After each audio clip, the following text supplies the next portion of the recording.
The rain came in off Puget Sound the way it always did in late October, not dramatically, not in great sheets that announced themselves, but in a fine, weightless mist that clung to the glass of Meridian Tower like breath on a cold window. From the 40th floor, Seattle looked like a photograph of itself, soft at the edges, the lights below smearing gold and white against the wet dark. Clara Whitmore stood at the window for exactly 90 seconds before turning back to her desk. She had counted once, early in her career, how many hours she had spent staring out of windows. It was a habit she'd inherited from her father, that particular stillness, the way he'd go quiet in the middle of a sentence and look at something distant as though the real conversation was happening somewhere else. She had trained herself out of it. 90 seconds, no more. Then, back to work. The 40th floor of Meridian Tower was, by any objective measure, one of the most impressive executive suites in the Pacific Northwest. The design firm had used words like aspirational and commanding during the reveal. Pale oak floors, floor-to-ceiling glass on two sides. A conference table that seated 18, cut from a single slab of white marble. And, in the northeast corner, positioned at a slight angle so it caught the morning light when the sky was clear, a Steinway Model D concert, grand black lacquer, 9 feet long, built in Hamburg in 1987. The piano had been here when Clara took over as CEO 4 years ago. Her predecessor, a man named Gerald Foss, who'd retired to Scottsdale and played golf 3 times a week, had apparently believed it conveyed a certain gravitas. He had not played it. Neither had anyone else, in any meaningful way. A pianist was hired for the annual gala. Sometimes a client would drift toward it during cocktail hour and press a few keys, a C, a G, a tentative C, again the way people touch sculptures in museums, needing to verify that something beautiful is real. Clara had kept it for one reason, and she had never said this to anyone. It had been her father's favorite piece of furniture in the world. The idea of it. A Steinway D, he used to say, is not an instrument. It is a room inside a room. It changes the air. He had never owned one. He had played on a rented upright in the garage of their house in Bellevue, teaching lessons to neighborhood children, until his hands began to shake at 61, and he had to stop. She had sat beside him once on that upright bench, when she was perhaps 12, and asked him if he was sad that he'd never made it. Never played in a real hall, never had a real career of it. He had looked at her with the particular patience of a parent waiting for a child to arrive at a question's actual shape. "Made what?" he'd said. "You know what I mean." He had thought about it.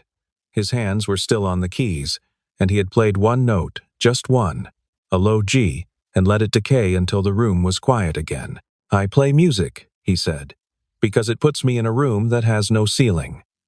The job, the hall, the name on the program, those are just addresses. They are not the room." She had been 12, and she had nodded and had not understood. She had understood completely for 30 years.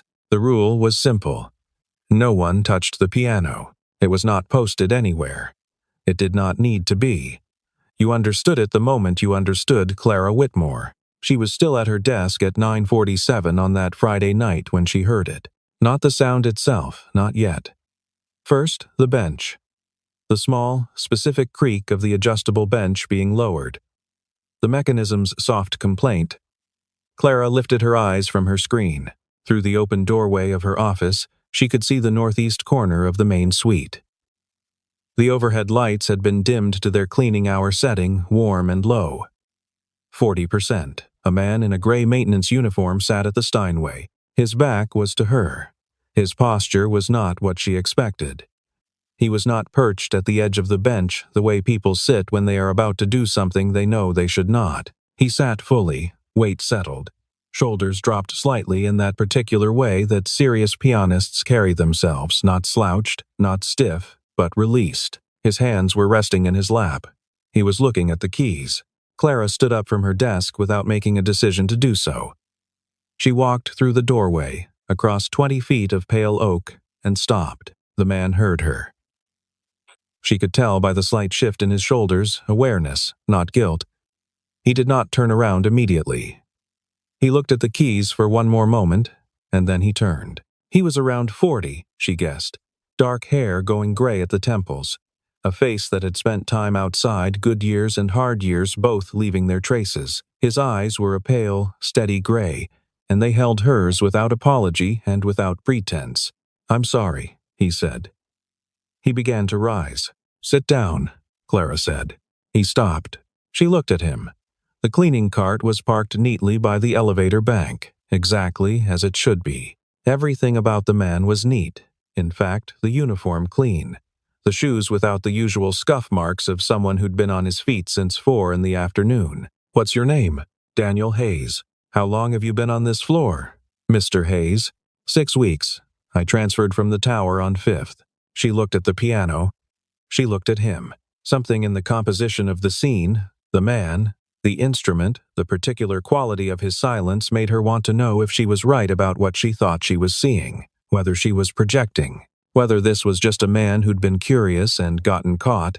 "Play Bach," she said. She had not planned to say it. It came from somewhere older than the 40th floor, older than the rule. From the same place that counted seconds at windows. His expression did not change. He held her gaze for a moment, not measuring her, exactly, but settling something internally, and then he turned back to the piano. The first note fell into the room like a stone into still water. She knew the piece in the first 4 bars.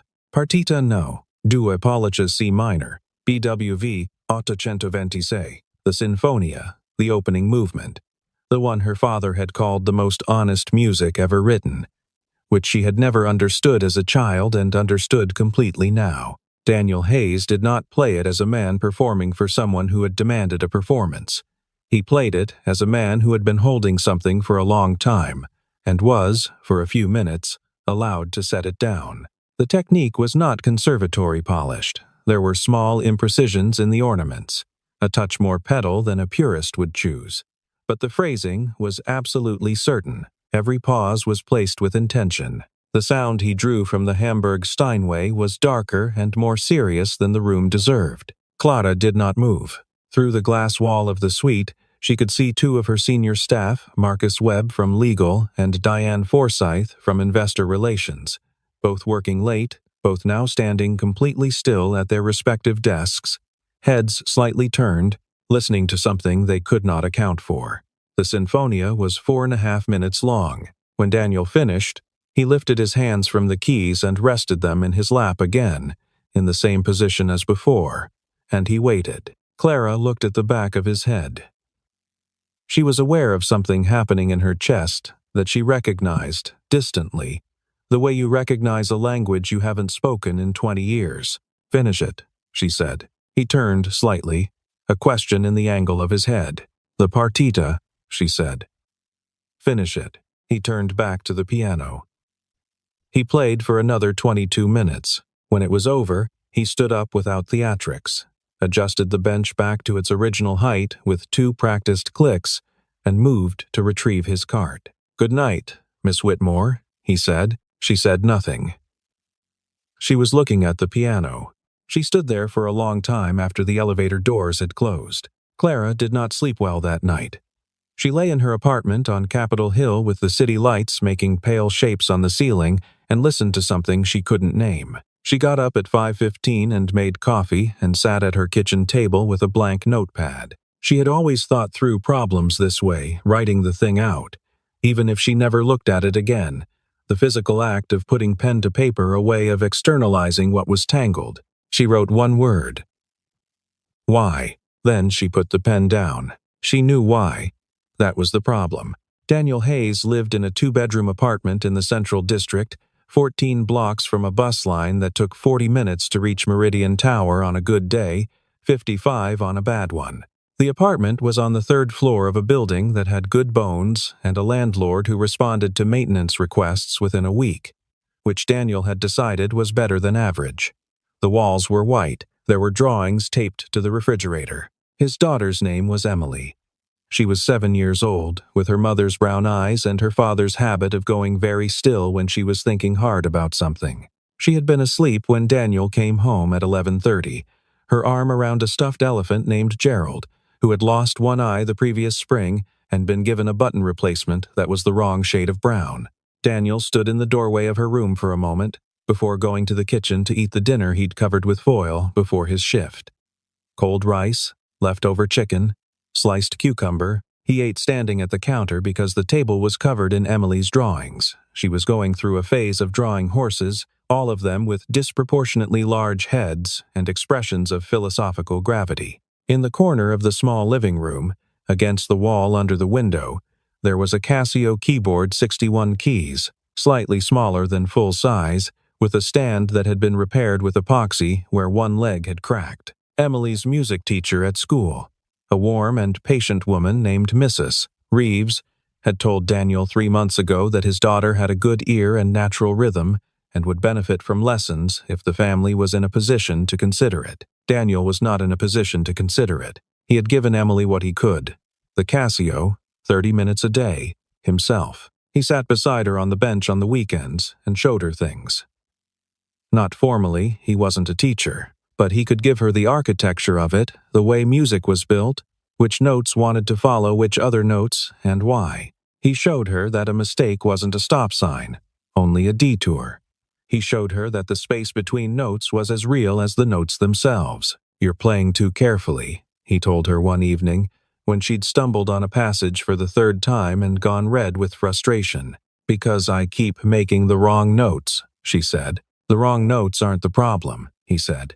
"The problem is you're so afraid of them that you're holding your breath. The music can tell." She looked at him skeptically, the way 7-year-olds look at adults who say things that sound like wisdom. "Play it again," he said. "Make as many mistakes as you want. Just don't stop." She played it again. She made 4 mistakes. She didn't stop. "Better," he said. "I made more mistakes." "I know," he said. "But they were honest ones." She did not ask HR. That felt wrong. A surveillance of some kind. An application of institutional force to something that should stay quiet. Instead, she called Marcus Webb on Saturday morning and asked him to pull the contractor file for the building's cleaning service without making it a thing. Marcus, who had worked for Clara for 3 years and understood the particular tone in which she said, without making it a thing, did not make it a thing. Daniel Elliott Hayes, 41 years old. Employed by Cascade Facilities Management for 2 years. Previously, a paralegal firm in Tacoma, a warehouse in Renton, and before that, this was the part that made Clara set the file down on her kitchen table and look at it for a long moment. The Thornwood Conservatory, where he had been enrolled in the graduate performance program for 1 year before withdrawing. There was no note explaining the withdrawal. She thought about the way he had sat down at the piano, the way he'd adjusted the bench without looking muscle memory, the body's quiet record of 1,000 hours at an instrument, the phrasing of the sinfonia, certain and a little bit grieving. She called Marcus back. "Is there anything in there about family status? It's a contractor file, not a personnel file." "There's an emergency contact, Emily Hayes, listed as dependent. His daughter," Clara said. "Presumably." She thanked him and ended the call and sat for a while longer. She was not a sentimental woman. She had gotten where she was by being clear about what things were and what they weren't, by resisting the narrative impulse that turned coincidence into meaning and strangers into symbols. She knew this about herself and considered it a strength, but she kept thinking about the partita in C minor, and about her father's hands on the upright in the garage, and about the fact that she had not sat down at a piano in 11 years. On Monday, she arrived at 7, which was her usual time. The building was quiet at 7, the cleaning crews had finished at 6. The day staff didn't filter in until 8:30, and Clara liked the particular quality of those 90 minutes when the office was entirely hers. She walked to the Steinway. She sat down on the bench. She placed her hands on the keys. Nothing came. She sat for 5 minutes. Then she stood up, adjusted the bench out of habit, then stopped when she realized she was doing what he had done and walked to her office. She had a 9 o'clock with the board's risk committee. She prepared for it with her usual precision. She intercepted Daniel Hayes on Wednesday evening, at the end of his shift. She had thought about how to do this and decided the only honest way was directly. She was waiting in the lobby when he came down with his cart at 10:50 and she watched him process the fact of her presence there with the same measured quality she'd noticed before. No performance of surprise, just the internal adjustment of a person who has learned to meet unexpected things calmly. "Miss Whitmore," he said. "I looked at your file," she said. She'd decided to begin there, with the thing that might embarrass her, because anything else would have been a kind of bad faith. "Thornwood Conservatory. You were there for a year." He set the brake on the cart. "Yes. Why did you leave?" The lobby was empty, except for the overnight security guard at the far desk, who had the discretion to be looking at his monitor. Rain on the glass doors. The same rain. "My wife was sick," Daniel said. "I came home." Clara looked at him. "I'm sorry. It was a long time ago." Not dismissive, simply factual. He had the manner of a man who had done the work of grief and was on the other side of it, though he carried it still. "Your daughter," Clara said. Something shifted in his expression, not wariness, exactly, but the sharpening of a parent's attention. "I'd like to offer her use of the piano," Clara said. "The Steinway, upstairs. After building hours, say 9 to 10 on Tuesdays and Thursdays." There'd be no one up there. He was quiet for a moment. Why? It was exactly the right question to ask, and she appreciated that he asked it. "Because it's a good piano," she said. "And because it's not being used." He looked at her steadily. She held the look. "I'd have to think about it," he said. "Of course." He released the brake on the cart. "Thank you, Miss Whitmore." "Clara," she said, and was immediately uncertain why. He nodded once, and the gesture was respectful without being deferential, and he pushed the cart toward the service corridor, and she watched him go. He called the facilities management office the next morning and left a message that Miss Whitmore could tell his daughter yes. Clara received this secondhand through Marcus, who reported it with careful neutrality, which meant he had questions and was choosing not to ask them. "Clear my Tuesday at 9, she said. "And Thursday? Both evenings?" He wrote it down. Emily Hayes arrived on the first Tuesday, wearing her good coat, dark blue wool, slightly too big in the shoulders, clearly bought with room to grow, and an expression of elaborate calm that Clara recognized immediately as the face a child makes when they are trying very hard not to show how much something means to them. Daniel held his daughter's hand in the elevator. He had arranged with his supervisor to start his shift at 10 that evening, and he stood now in the main suite of the 40th floor and watched Emily walk across the pale oak floor toward the Steinway, with the focused gravity of someone approaching something sacred. Clara stood near the window. She had not planned to be here, or she had told herself she hadn't planned to be here, but she was here. Emily stopped in front of the piano and looked at it for a long moment. "It's bigger than it looks on the internet," she said. Daniel almost smiled. "Sit down, Em." She sat. She placed her hands on the keys with the careful positioning of a child who had been taught to position them correctly, and was doing so with great deliberateness. She looked at her father. "What should I play?" "Whatever you've been working on." She had been working on a simplified arrangement of Für Elise, the kind found in beginner books, stripped of its ornaments, the melody clear and manageable. She began to play. She was good. Not prodigious, not a story about a child who sat down at a concert grand and produced sound that stopped time. But she was genuinely good. Her sense of rhythm was natural, her touch sensitive, and she listened to herself, which was rarer than people understood. She stumbled on the transition to the minor section. Stopped, started again, stumbled again. "Don't stop," Daniel said, from where he stood. She played through the stumble, accommodating it, finding her way back to the melody. Clara had been watching from a distance. She crossed the room, not quickly, not with announcement, and sat in one of the chairs near the piano, angled where she could see Emily's hands. After Emily finished, she looked at Clara. "Can I ask you something?" Emily said. "Yes," Clara said. "Why do you have a piano if you don't play it?" The question landed in the room with the simple weight of a child's directness. Clara looked at the keyboard.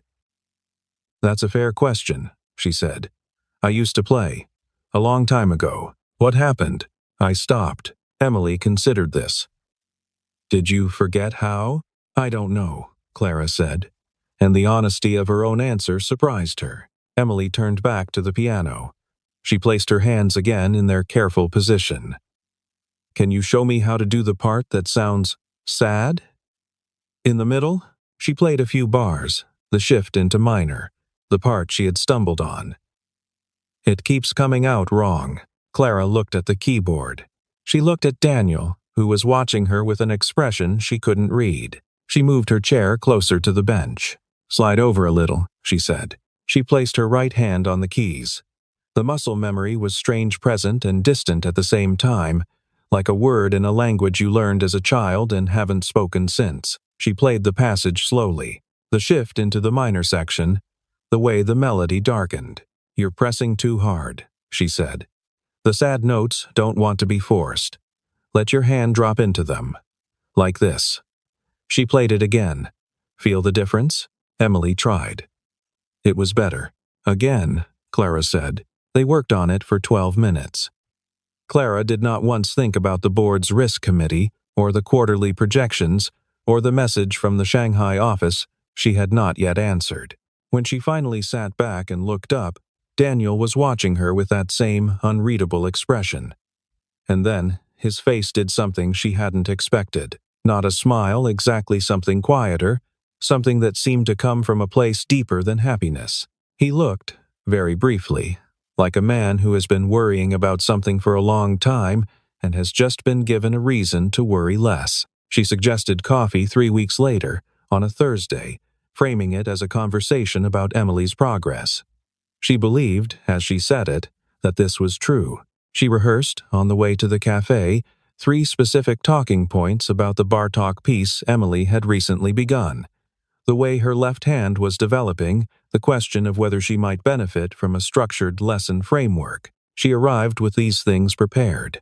She did not use any of them. The place she chose was not anywhere near Meridian Tower. It was a small cafe in the Madrona neighborhood, 12 tables, mismatched chairs, windows that fogged on cold evenings, the kind of place where nobody would know her name and nobody would recognize the green coat she'd worn deliberately for precisely that reason. She arrived first and ordered black coffee and sat at a corner table and looked at the street. He arrived 7 minutes late, which meant he'd taken the bus. He was wearing his own clothes, dark jeans, a flannel shirt in a shade of blue that made his gray eyes look lighter. Without the uniform, he looked both more ordinary and more himself. She noticed this and recognized, without sentiment, that she had been noticing things about him for several weeks. The way he held himself. The way he spoke to Emily low and level, no performance. The way he watched his daughter play with an expression that was not pride exactly, but something closer to relief.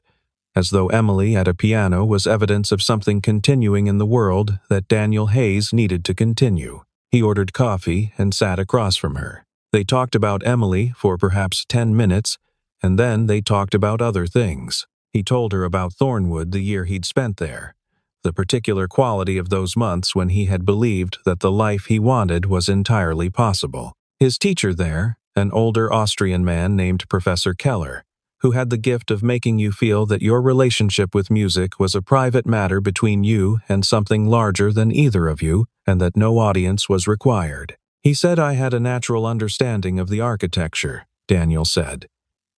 He turned his coffee cup in both hands. I didn't know what that meant until I stopped. What does it mean? Clara asked. Music is built, every piece. There are reasons why things go where they go, not rules exactly, but physics. Emotional physics. He paused. When I stopped playing and started listening instead, I could hear it. The reason for every note. The way Bach sets you up for a grief you don't know you're carrying. Clara looked at her coffee. My father used to say that, she said. He played, taught, mostly. He wanted to be a concert pianist. He became a very good teacher in a garage in Bellevue. She smiled slightly. He never had a Steinway D. He always talked about them like they were cathedrals, some particular kind of space. He wasn't wrong. No, she turned her cup. He died 4 years ago, same month I took over Meridian. Daniel said nothing. He didn't produce the social filler that people reached for in those moments, the I'm sorry, that must have been hard. He let the information sit, and she understood that he understood grief in a way that did not require commentary. I stopped playing the year he got sick, she said. I told myself it was time. That I had to choose. The company was in trouble when I took over, and there isn't time for everything. That's not why you stopped, he said. Gently, not a challenge. She looked at him. Is it? He said. The rain was doing its quiet thing against the fogged window. Somewhere behind them, an espresso machine gasped and hissed.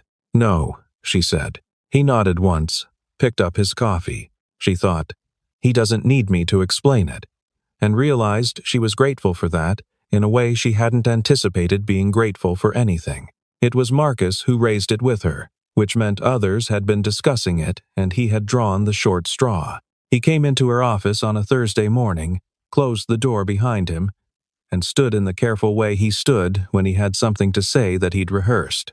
There's some talk, he said, about Mr. Hayes and his daughter using the piano. She looked at him. What kind of talk? The usual kind, he said. Questions about optics, whether it's appropriate. Given the dynamic. What dynamic, specifically? He held her gaze steadily, which was something she appreciated about Marcus. You spending time with a member of the facilities staff. I see. Diane mentioned it to Kaplan. Kaplan mentioned it to Forsyth. I thought you should know. Thank you, Marcus. He went to the door, stopped. For what it's worth, he said, I think it's good for the floor. The piano being used. The building has been, I don't know how to say this without it sounding silly. Say it. More alive. Since she started coming. He looked slightly embarrassed. Tuesdays and Thursdays, people stay a bit later. Just to hear. He left. Clara looked at the window. 90 seconds, she thought. She picked up her phone. The recital idea came from Mrs. Reeves, Emily's school music teacher, who had noticed the change in her student over the past month. A new confidence, a willingness to play through uncertainty rather than stopping. She had suggested, through Daniel, a small, informal performance. The school's winter music evening, 4 weeks away. 30 families in a gymnasium, children ranging from beginners to the fairly accomplished. Emily wants to do it, Daniel told her. On a Thursday evening while Emily was working on a new piece, a Bartok folk song, simple and clean. She said that? She said, I want to, but I'm scared. He paused, which in Emily language means yes. Clara watched Emily's hands on the keys. What piece? The Bartok. She's been working on it. Clara turned it over. Then, she should do it. She called Daniel 2 days later on a Saturday afternoon. She did not have a professional reason to call him. She called because she had been thinking about what Marcus had said appropriate, given the dynamic, and had decided she was tired of the category of appropriate. She had spent her entire adult life doing the appropriate thing, and she was 42 years old, and she had not sat down at a piano in 11 years, and she did not know the names of her building's cleaning staff, and she had a Steinway D that had been a beautiful silence for 4 years. I want Emily to play at the recital, she said. I want you to let her. I wasn't going to stop her, he said. You were thinking about it. Pause. Yes. Don't teach her to play safe, Clara said.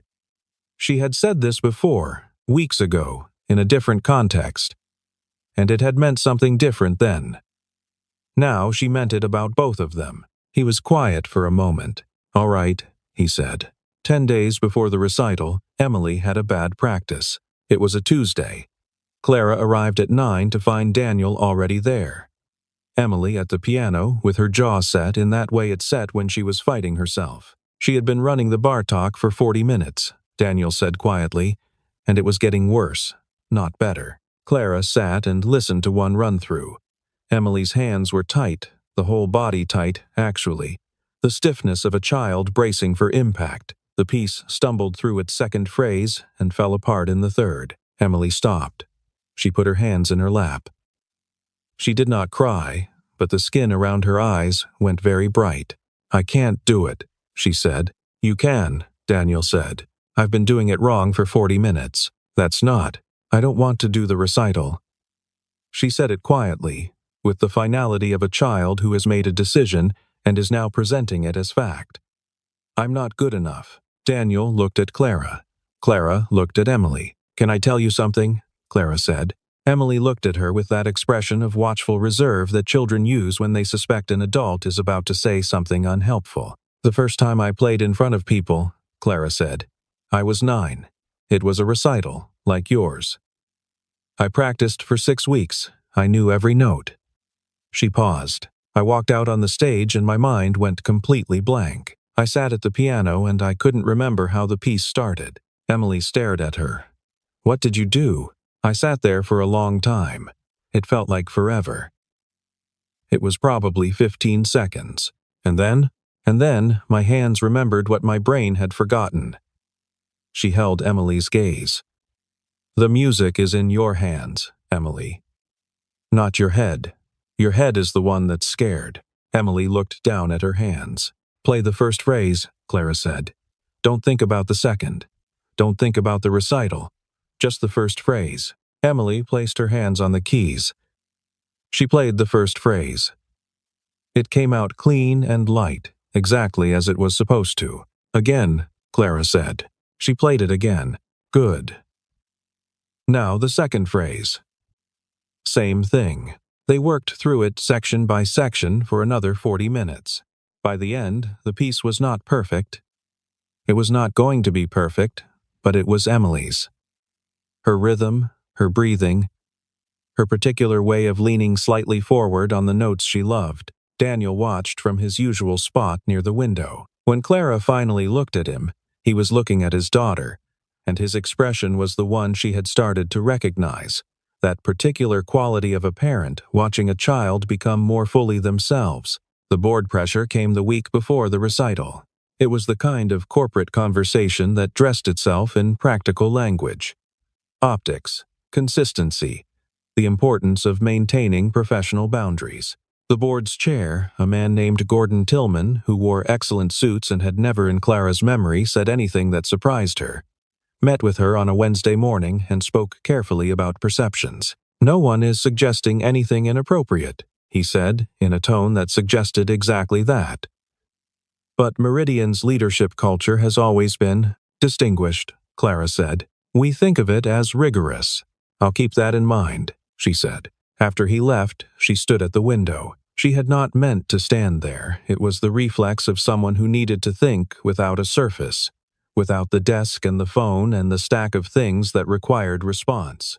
Below, Seattle was its usual overcast self. The Sound, a pale gray smear in the middle distance. A ferry was moving across it, very slowly, white against gray. She thought about what it had cost her to be rigorous.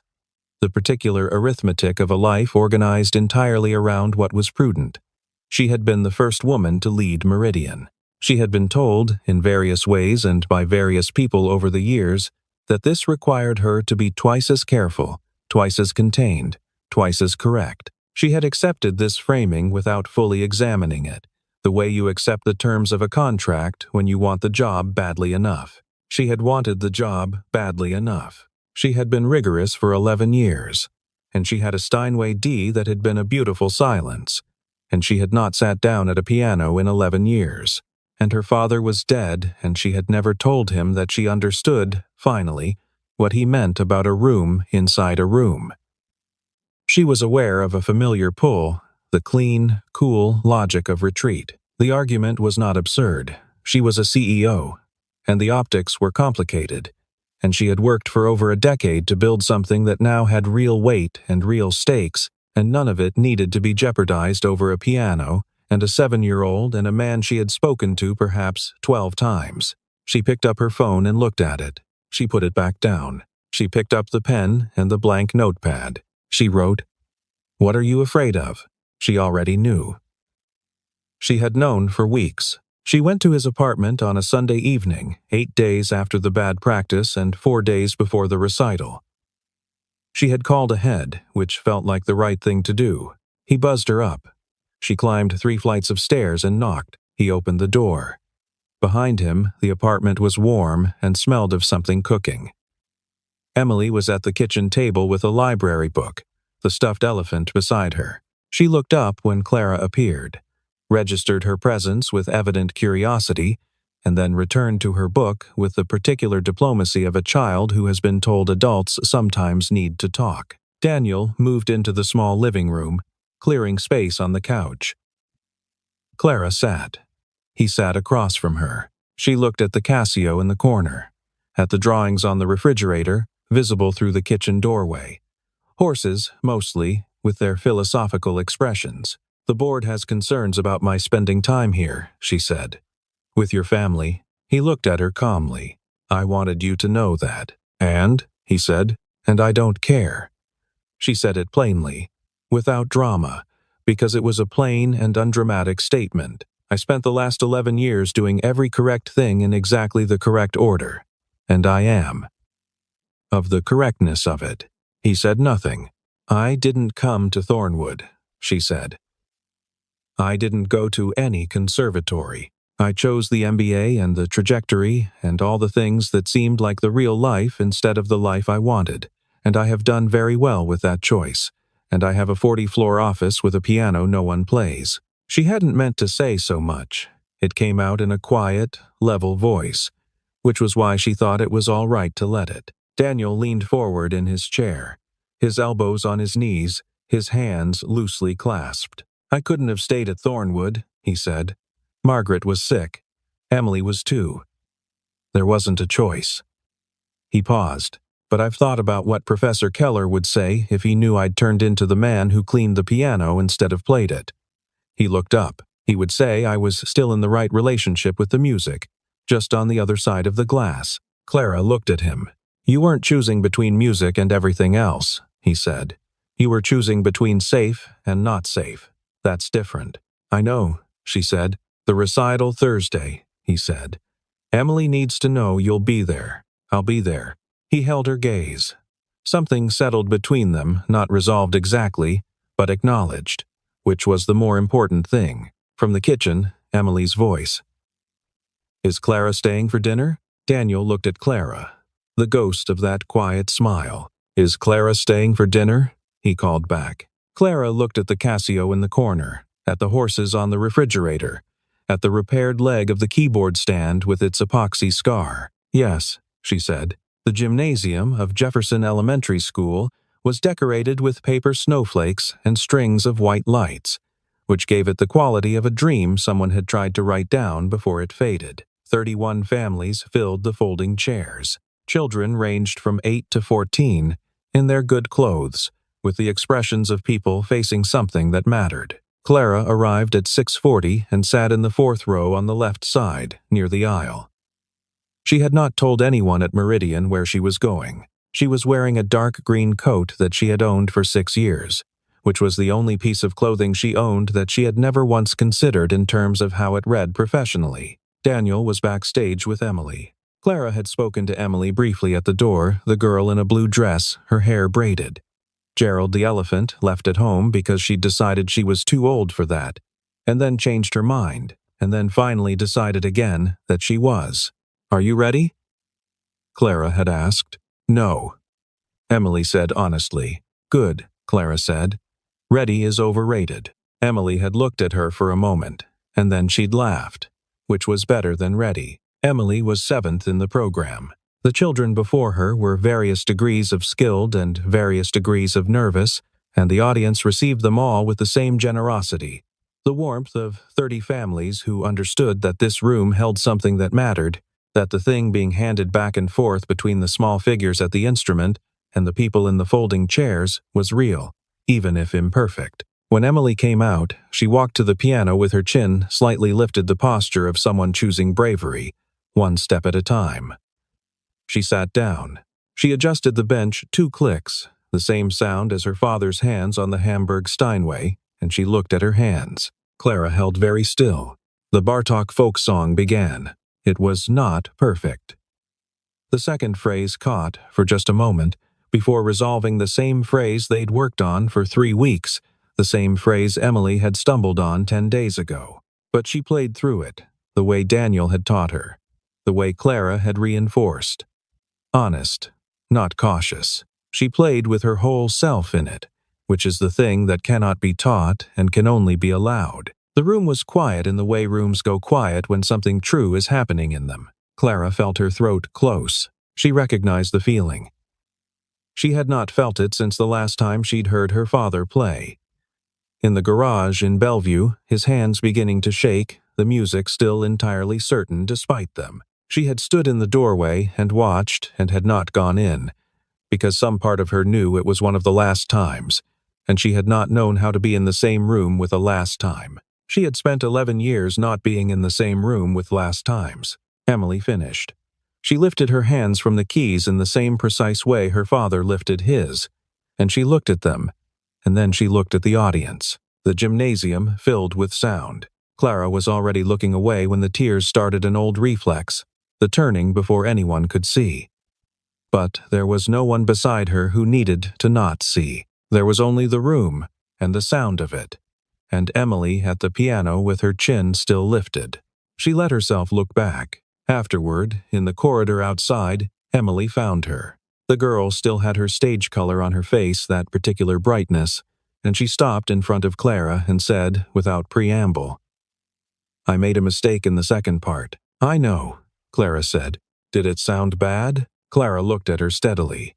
It sounded like someone who kept playing. Emily considered this. Then she nodded once, the gesture so familiar from her father that Clara almost said something. Daniel arrived a moment later, his daughter's coat over his arm. He looked at Clara, and his expression did the same thing it had done that first Tuesday evening, that particular quality of a man for whom something has shifted, quietly, in a direction that had seemed unlikely. "Thank you," he said. "For being here. I wouldn't have missed it," Clara said. And this was the truest thing she'd said in a very long time. 2 months later, in January, the Meridian Arts Initiative was formally established, a small foundation under the company's umbrella, committed to funding music and arts education for families in King County who could not otherwise access it. The first beneficiaries were selected in February: 12 children, 6 music teachers, 3 after-school programs. The press release described it as a natural extension of Meridian's community values. This was accurate in the narrow sense and completely inadequate in the larger one. The board approved it without the enthusiasm Clara would have liked and without the opposition she had prepared for. Gordon Tillman said it was good for the company's profile. Clara did not correct him. She understood that people needed to find their own reasons for arriving at the right destination, and she had learned to be less invested in the route they took. Mrs. Reeves, Emily's music teacher at Jefferson Elementary, was asked to serve on the initiative's first advisory panel. She accepted with the quiet dignity of someone who has spent years doing important work in rooms that did not consider themselves important, and who knows the difference between recognition and the work itself. She told Clara, at their first meeting, that Emily's playing had changed in ways she couldn't entirely account for technically. "She's not afraid of the notes anymore," she said. "Some children never get there. It's the hardest thing to teach." "You can't teach it," Clara said. "You can only make space for it." Mrs. Reeves looked at her with an expression that suggested she approved. She had begun playing the piano again. Not performing, not for anyone, not yet, and maybe never in any formal sense. But on Monday and Wednesday mornings, in the 40 minutes before the day staff arrived, she sat at the Hamburg Steinway and played. Her hands had not forgotten. The body's record of 1,000 hours did not delete itself just because you walked away. The first morning she had sat down, expecting rust and absence. She had instead found her hands moving into the opening of a piece she had not consciously thought about since she was 23. One of the Bach inventions, the 2-part ones, the ones her father had taught her before she was old enough to understand what she was learning. Her hands knew every note. She had pressed her palm flat against the closed lid afterward. Not grief. Exactly. Something more complicated, the feeling of finding something you had thought was lost and understanding. In the finding, how much of its absence had been your own choice. She was working through the Bach partitas. Starting at the beginning. On the last Tuesday of January, Emily and Daniel came up at 9 o'clock, as usual. Emily had a new piece, a simplified Bach minuet. The same composer, a different key. She played it through once, and it was very good. and she knew it was very good. And she had the grace not to be smug about it, which was a quality Clara had noticed in her from the beginning and considered one of the more promising signs. Clara sat beside her on the bench. "Again," she said. "Slower, in the third bar." Emily played it slower. The third bar opened up. "Better. It sounds sad when it's slower," Emily said. "Yes," Clara said. "Is that okay?" "It's more than okay." Clara looked at the keys. Bach wrote sad music to put somewhere real, so people who were carrying it didn't have to carry it alone. Emily thought about this for a moment. "Like a box?" "Like a room," Clara said. "A room you can go into." Daniel was at the window, looking at the city below the January dark, the lights blurring in the mist, the same rain that had been falling the night he'd sat down at this piano and changed the air. He had not gone back to Thornwood. That particular door had been open for a specific season, and that season was over. And he had made his peace with that the way you make peace with the shape your life has actually taken versus the shape you had imagined for it. The peace was real. It had cost something, and it was real. But this Emily at the piano, her left hand growing steadier week by week, the way she had begun to close her eyes on the notes she loved, this was not consolation. This was something else. This was the room his teacher had described. No ceiling, no address. He turned and looked at them. His daughter and this woman who had walked through a door that had been there all along, waiting for someone to stop being afraid of it. Emily played the minuet again, from the beginning. The room held the sound.